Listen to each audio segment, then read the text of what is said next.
My name is Vernon Dees. I'm an entrepreneur here in Oklahoma City. I moved here in 2001 to youth pastor, and over in Eastern Oklahoma City, I started a clothing line in 2008. It exploded into a full-time gig, and that brand is called Group Fly.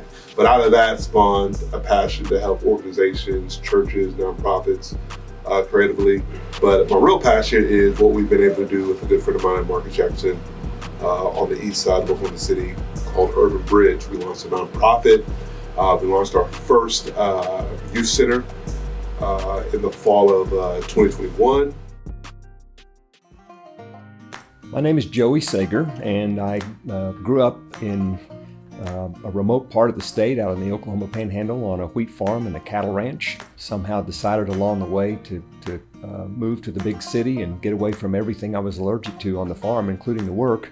Got started in the financial services industry. Love what I do. It gives me an opportunity to be involved in the community. My family and I have curious minds, and we're interested in a lot of things, and my wife and I both fly. We're pilots and are involved in a lot of community service projects, and both at home and abroad. Our travels have connected us with some really interesting people through the years, including many of the people that have gone to the moon and people that were involved in early space programs, and you name it. If it sounds like something that you'd be interested, we'd probably be interested in it. Somewhere along the way in my involvement with Generous Together, they introduced me to Vernon Dees. But I got a call from Scotia, and she was just had this burden to weave these two communities together. The donor community and the practitioner, the entrepreneur, weave a community of understanding. I got to meet Joey, and it was like a long lost friend. Getting to know Joey it's helped me as a person, as a husband, as a spiritual leader in my home. And he's challenged me in some things, and likewise I have him, but it's just like, I feel like that is the most impactful thing.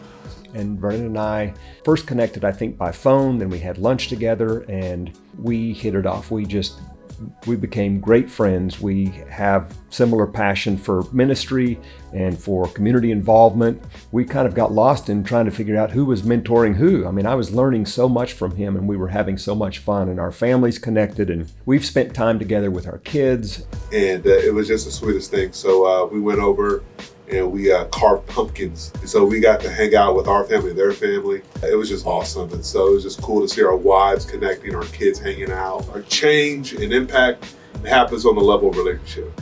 We've enjoyed our ongoing conversations. We're continuing to learn together. One day, my family and I were in the car on the way back from Western Oklahoma, where we'd been to a fundraiser, and we had on our boots and jeans, and my cell phone rang, and it was Vernon. He was inviting us to come check out his pop-up shop that he had where he sells sneakers.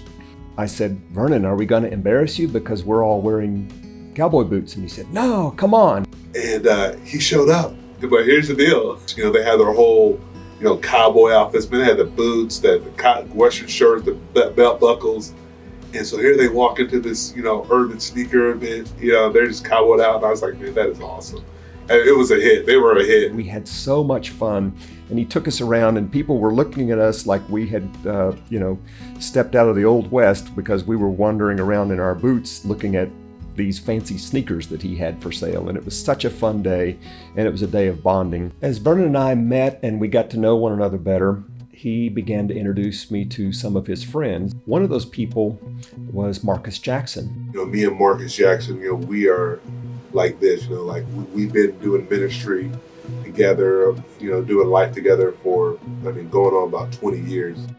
In the process of getting to know Vernon and Marcus better, I was reminded of an event that happened years ago to my wife and I, where we had an opportunity to show forgiveness for something that had happened to us, and we didn't really want to do that. But a lady had helped us in that process.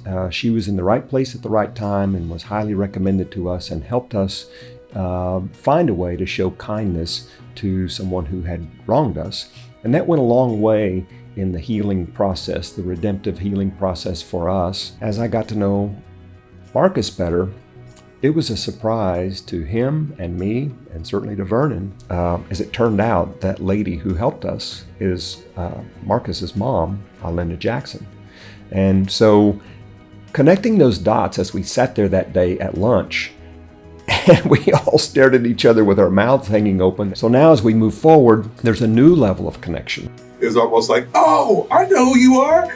And so, again, it's that weaving together of ideas and relationship, and that bond is happening and strengthening our community, strengthening our city. I just want to be that fabric, that thread, and I'm pumped to get to do that with Joey. And that's one thing I love about my relationship with Joey. Like, I've been able to open up and be vulnerable and have that reciprocated, and that's the greatest form of honor, to where you can, trust somebody with your thoughts and kind of what you're wrestling with in your heart, and that person can receive that and still love you through that. That's the highest form of currency. That's the highest form of relationship, when you can just have that vulnerability, when you can have that exchange, and that's when the give and receiving happens. We've been able to be real.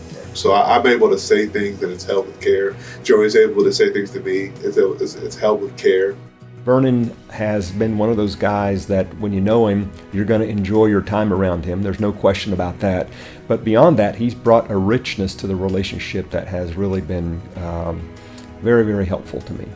When you put all this together and you think about it, I am both a giver and a receiver in the tapestry of what God's weaving together with these relationships.